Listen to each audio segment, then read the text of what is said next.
Now, while everyone is going out there following the craze and trying to buy up PlayStation 3 games, now's actually a really good time to start collecting for the PlayStation 4. It's flying under the radar a little bit, and there's still a lot of great deals to be found on this console. Now, in this video, I'm going to walk through 10 essential games that you should consider collecting if you're new to PlayStation 4 collecting, or just starting a collection for the first time in 2026. Go ahead and get to it.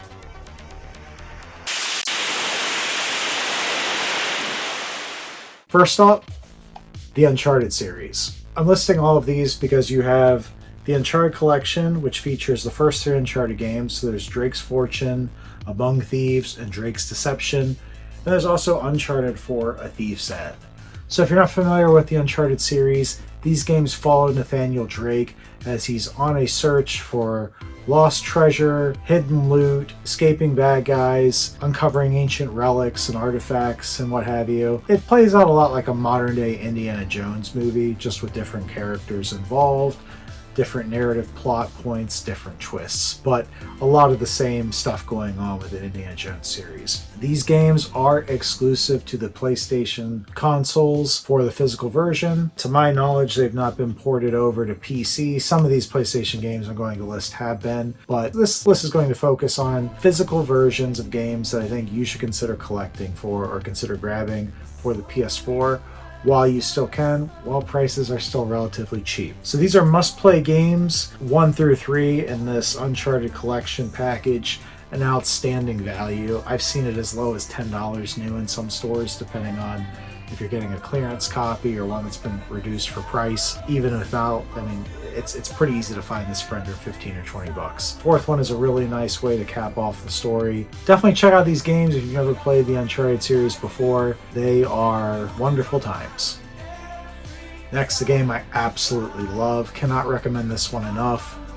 Ghost of Tsushima. Now, basically in this game, you have a ruthless Mongol army that has invaded mainland Japan, and they're on their quest to conquer the entire country. And this is the age of the samurai, so you have a lot of that older shogun sort of honor system built in. And you have one individual, Jin Sakai, one of the last samurai defenders. He realizes, hey, our way of battling isn't going to work. We're never going to defeat this Mongol invasion unless we take drastic new measures to fight back. So he introduces more stealth attacks, more guerrilla warfare, more ways to sort of outsmart or out-trick your opponents. Not the whole typical, oh, there's 50 of them and one of me.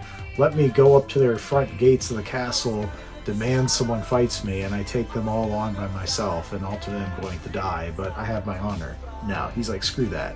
There's no way we can defend our nation, defend our future, if we do things the old way. So I'm going to do it my way. Hence, the Ghost of Tsushima. He becomes a ghost figure that comes in, swoops in, enacts this guerrilla warfare method of fighting, gets out, and finds ways to liberate various precincts and provinces within Japan from the Mongol invaders. I love this game. I believe the PlayStation 4 version will upscale onto PlayStation 5. A lot of these games, you put them in a PS5 console, it's got that disc saying, you know, would you like to upgrade for free? Sure, why not? This game is a wonderful time. I know there's also a sister game called The Ghost of Yotei that's also equally great from what I've heard. I've just not played that one, but spent a lot of time with Ghost of Tsushima. It is a beautiful experience. I cannot recommend this game enough to you. Next on the list, we have Ratchet and Clank. So this is the first Ratchet and Clank game I ever played. I played this game and I played Rift Apart on PlayStation 5. And I'm still kind of working through the Ratchet and Clank games. I own almost all of them, but spend a lot of time with this one here. Basically, you play as Ratchet, who is a Lombax. He's the cute little furry looking fox sort of guy.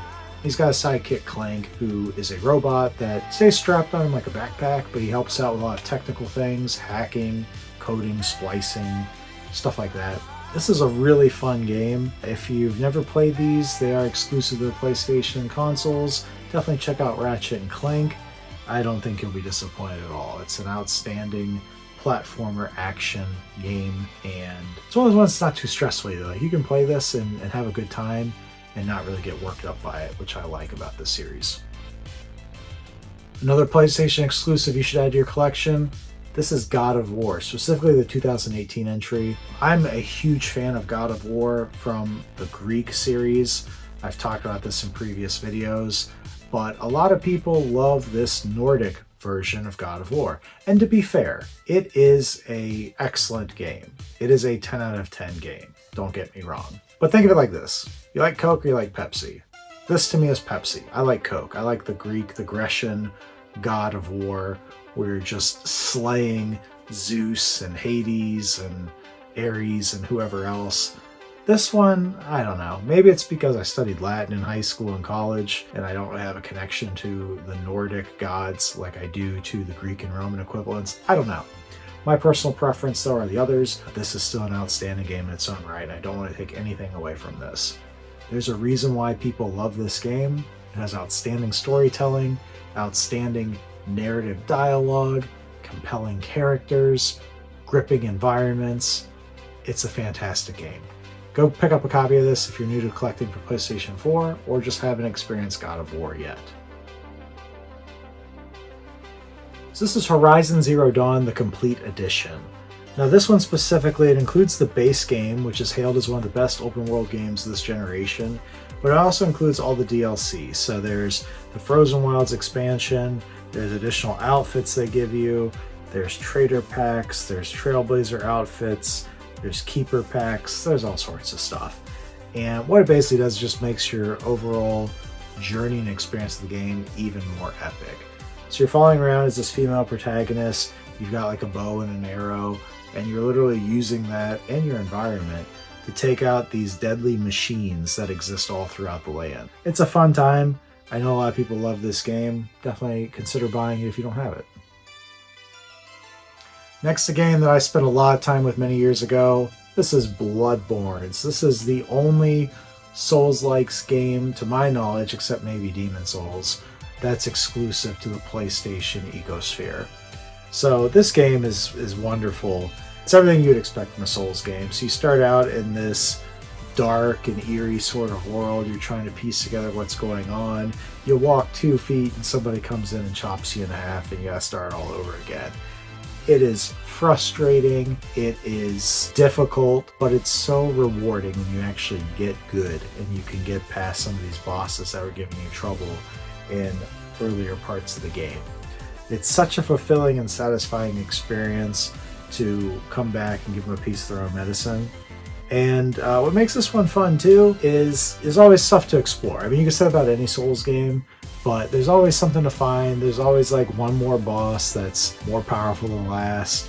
And it's really cool when you introduce the cooperative play elements to this too, and you can bring in some buddies and just go all hog wild throughout the map. Definitely check this one out if you're a fan of Souls games, or again, just looking for more PlayStation exclusives to add to your collection. A superhero game that I absolutely love, this is Spider-Man. So this game, I almost got the Platinum Trophy on this. I actually might load it back up and go ahead and just do that. But this is web swinging across New York City at its finest. I love this. So they start the game off, you're automatically thrown into like an action sequence of Spider-Man trying to take out some villains. I forget which villain he's fighting, but they don't really waste time with the whole backstory of how Peter Parker becomes Spider-Man. They just take you to some random day in the life of Spider-Man, throw you into it, and off you go, playing the game. It is a fun time. The world is immersive. In many ways, the world, the city that you're playing in, is the game. The environment is a core central part of it. And this is a game where I found myself just getting lost and exploring the city just for the sake of exploring. And I loved everything about it. Now the fight combat is pretty good. It takes a lot of notes from Batman Arkham Asylum, Arkham City series. So you've got the whole beat 'em up sequences, use your spidey senses to dodge, sense danger and dodge enemies' attacks. And you try to build up some combos to knock out enemies faster.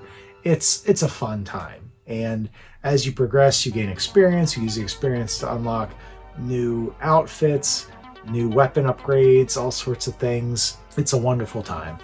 If you're a fan of Spider-Man or just looking to have some fun getting lost in New York City web swinging, check out this game. Next is a game that's also exclusive to PlayStation consoles. This is Nioh. So this is very different from Ghost of Tsushima. This is more of a traditional sort of Japanese samurai hack and slash sort of game, whereas Ghost of Tsushima is going to rely more on the stealth elements. But this game, along with the sequel, Nioh 2, I know there's a lot of people that love these games. I actually haven't played them yet. Spoiler alert, I can't really talk about them all that much. Add this to your collection, you don't have it. Then we have a game called Until Dawn.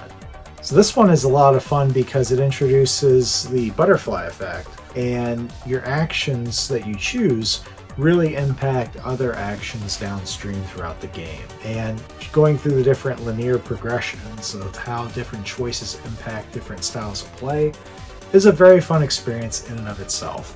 Not to mention you have the option of going through and it's a typical survival horror sort of story. Think of if you're watching like a movie from the 80s or 90s, you got a group of teenage or early 20s kids that are locked in together in a cabin in the woods sort of scenario.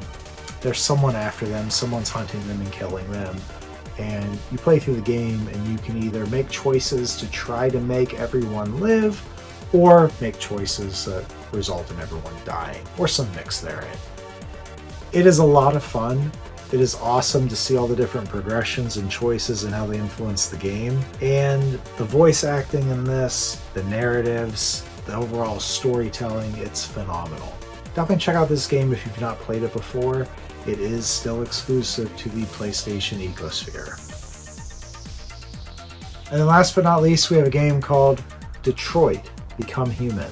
So this is interesting because basically you're playing in Detroit in the year 2038, which is kind of crazy to say because that's really not too far from where we are today. But there are these lifelike androids that have replaced the human workforce. It's a little bit different than RoboCop. I mean, it's similar but different in that, RoboCop's this giant steel mech. These are people, they're like Terminators. Like, they look exactly like humans, minus like some little node or module or whatever nodule in the side of their head. They're faced with moral dilemmas, they're faced with decisions, their decisions have consequences, and somehow the AI inside these androids have ways of becoming more smarter, more like self-aware.